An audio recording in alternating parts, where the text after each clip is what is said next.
Hello guys, I'm back. This is KG. So andito ako ngayon sa Pink and White Aesthetic Clinic Davao para magpapapogi na naman tayo kasi ilang months na ako hindi nakabalik dito. Na-miss kong place na to kasi sila yung nagpapapogi at nagpapaputi sa akin. And I'm proud to say na isa ako sa brand ambassador ng Pink and White Aesthetic Clinic Davao. Kahit umuulan sa labas at malamig at super traffic, andito pa din ako para magpapapogi. Ito yung bagong clinic nila guys at ang laki na.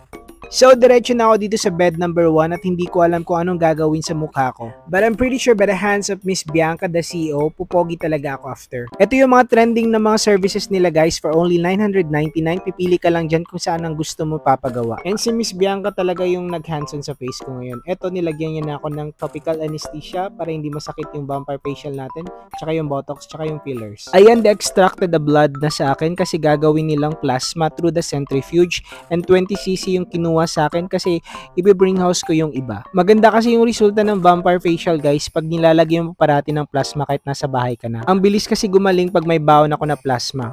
Ayan, nagpa-glutadrip na din ako, yung mega dose 30k glutadrip nila para flawless tayo kinabukasan. And we all know that glutathione is a master of antioxidants, so it really detoxify my liver. So plus na yung pagpapakinis siya kapag papaputi nito sa skin ko. Para blooming tayo parati, kaya nagpapagluta talaga ako, hindi lang sa whitening guys. And then naluto na yung plasma ko. Ito yung plasma ko guys, maganda daw yung dugo ko ngayon, hindi kagaya dati. So, unang procedure na ginawa ni Miss Bianca sa face ko is yung diamond peel para matanggal daw yung mga dead skin ko sa face. Tsaka yung mga blackheads, tsaka whiteheads, at tsaka yung mga dumi-dumi sa mukha ko. Tsaka nakakatulong dito na magpaparejuvenate ng face para makinis tayo. And then after ng diamond peel, diretso agad kami ng vampire facial. Nilagyan muna ng plasma yung face ko para ma-absorb agad siya sa loob. And eto na yung pinakamasakit na area guys, dito sa area na to. Kasi parang na-atching ka or what. Kasi malapit siya sa sinus mo. Pero pag dito naman sa may pisngi ko, wala na siya masyadong masakit. Dito lang sa area na to guys kasi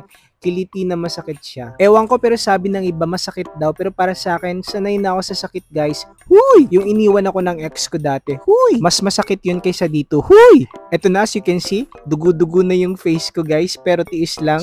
And after nito, diretso agad kami ng fillers tsaka botox. Nag-PRP filler pala kami pero hindi ko na na-video kasi ang sakit talaga guys. Wala akong videographer, sariling sikap at tsaka video ko lang to. Ayan na ibo-botox niya dito sa area na to kasi para popogi ulit tayo tsaka babata. Marami pang procedure na ginawa pero hindi ko na na-video yung iba kasi hindi ko kaya talaga kasi nawawala na yung anesthesia. Then after botox, diretso agad kami ng fillers para plump yung face natin tsaka para opa-opa tayo tsaka parang Korean or K-pop star. O diba? Uy!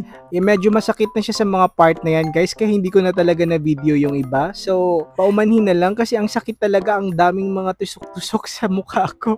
Tsaka nilalagyan nila ng ice para hindi siya mamamaga. Update ko na lang kayo sa next vlog para sa result nito. Pero araw-araw nyo naman nakikita yung post ko eh. Hanggang dito na lang. Bye-bye!